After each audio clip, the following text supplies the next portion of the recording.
Welcome to the Mike Litton Experience podcast. Mike has over 31 years experience in real estate, finance, and investing. He's passionate about being a father, a teacher, a realtor, an investor, and a leader. Everyone has a story, and our passion is to help them tell it. And now, introducing the host of the Mike Litton Experience, Mike Litton. In that appointment, it was a cracker. Very good. Oh, I was very proud. So let me ask you this: who was the most influential person growing up to you? Who was your most influential person In my childhood in days? your childhood days? That's interesting. I'm not so sure I have an answer for you. Okay, that's okay. I can't think other of an individual that had any influence on how I grew up. Okay. I had a number of really neat childhood friends, and we still keep contact. So it basically is a group of friends that you're still friends with today. Yeah, Okay. yeah. Okay. One of whom lives out here in San Diego, My goodness. and so I hung out with a really nice group of people, and I was in a high school fraternity, and I still know most of those people. That's great. It's really interesting. I talk to them occasionally, and that my entire high school life I really spent with my high school fraternity. Gotcha. They were very good. That's awesome. So, And you're still friends with them today? yeah. Plus, I have a nice family, Yeah. big family. I have 29 first cousins. My goodness, that's a lot. Huge. And they've all turned out pretty well. Oh, that's awesome. That's awesome. So let's go to today, timeline-wise. Okay. So you're currently real estate guru, right? I love your Yes. license plate. So tell me about what you're doing now. So one of the things that you should know, and I want the world to know, is I'm one of your biggest fans. I've had you as a regular guest on my radio shows for years. We've always had a great time working together and talking and visiting. And I absolutely loved your book, The Great Divide. In fact, I've probably given out more than 100 copies of it as a gift to people that I know that I know need that kind of information. And it really changed my life, Alan. I mean, I've never shared this with you, but I sort of always wanted to be in the investment side of the business. And after I read your book, I literally, that became a fire. Like, it became something that I just felt like I had to do. And in 2020, I went to work with an investment firm, June 1st of 2020. In 2021, we bought and sold a little over $100 million worth of real estate in San Diego County. I was their director of acquisitions. I was the person in charge of their growth. They were number one in San Diego on the Inc. 500 list, fastest growing nationwide. Number one in San Diego, number 83 nationwide.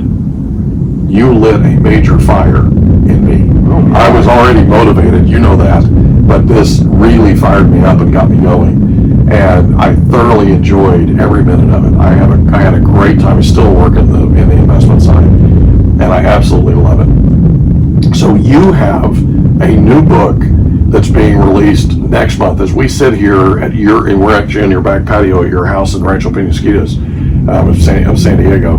And so you've got a new book that's coming out, and it's being released next month, correct? In September of 2023? Yes, next week I get to proofread the final copy. There you go. So the final manuscript, huh? It's pretty much done. That's awesome. And It's called The Next Half Century, right? yes. So tell us about it. Well, it really talks about the world Mm-hmm. in the next half century, because there are going to be some remarkable things happening Right. in the next half century. And the biggest part of it is that the third world countries are gradually going to move into second world country positions. So move up, basically, in terms of life, in Yes. terms of quality of life. And we see this already. There are a number of countries just in the last decade that have moved fairly dramatically. Vietnam is certainly a number one in that respect. When I look at a number of the African countries that have moved up because either they had oil discovered there, or gold, or China invested heavily in those countries. And what has happened along the way is the fertility rate has declined very dramatically. Basically cut in half, Wow. or more so, in these third world countries. My goodness. And what that means, I mean, they had, the fertility rate was typically 5 or 6 kids, Right. and now it's down in the 3-kid level. And what that means is that mom and dad had a lot more spendable money, Oh, absolutely. and they eat better, and they have more money for their kids to go to school. And they have money for medicine and So they're medical moving care on. and everything. Yeah. And what has really set this going is YouTube. My goodness gracious. The ability for 2 billion people who for the first time can see what it's like in first world countries. Right. And they want to be part of it. Absolutely. So do you think that's part of what's happening at the southern border right now in terms of this sort of massive influx of migrants? Oh, there's no doubt about that. So they're at seeking all. a better way of Yeah, life. the other problem, though, is some of those countries are very crime-ridden, Yeah. unfortunately. But yes, and you know, people say that immigration was cut off during the Trump administration. Wasn't true. Yeah. We have been accepting 1 million people a year over the last 30 or 40 years. Wow. I didn't know that. Yeah, it's Trump didn't cut it off at all. And So it was all appearances more than anything else. yeah, no, he was correct in thinking that you can't let everybody come across the border. Right.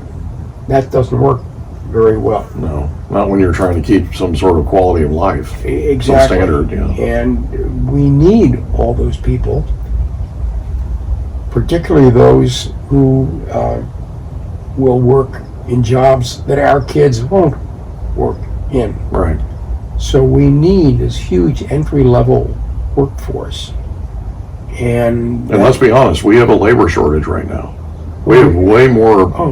like millions of jobs that have been advertised available, Yeah. and nobody's taking them. we have 10 million job openings in this country right now, Unreal. and just don't have enough people. We filled 6 million last year, Mm-hmm. but we continue to have 10 million openings. Wow. And that's been a pretty much of a constant. And the reality is that we just have to keep bringing in.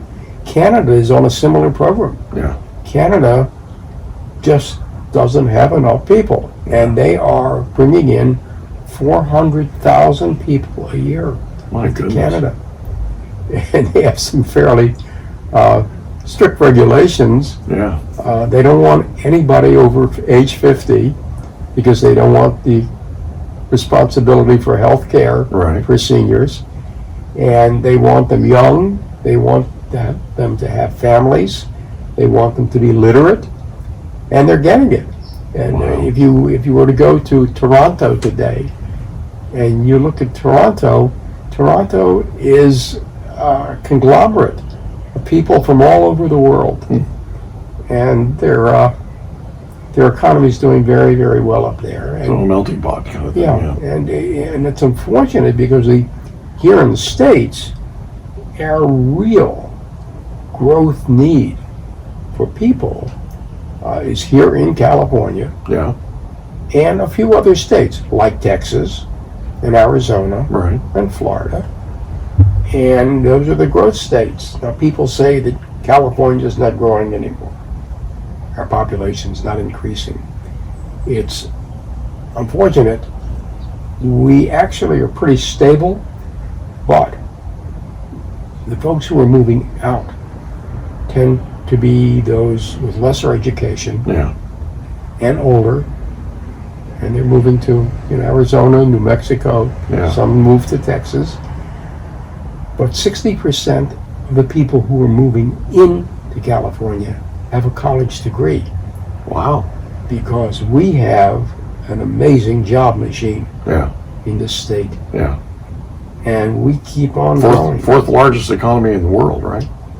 We're just on the border between fourth and fifth. All right, Yes, okay. we're getting there. Okay. Another 5 years, we'll be solidly in fourth place. Gotcha. But the basic point is, we're an amazing economy here. Yeah. Matter of fact, in the book that's coming out, Mm-hmm. The next half in a century. couple of weeks, Right. I delve into the states where the action is. Mm-hmm. And California, of course, remains number one. Yeah. Texas does. And then I also look at the 4 southeastern states of North and South Carolina, Georgia, and Florida. So those 3 nodes, if you will, Yeah.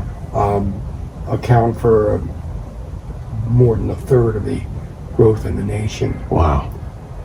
And That's incredible. it really is. And they've got the jobs. Yeah.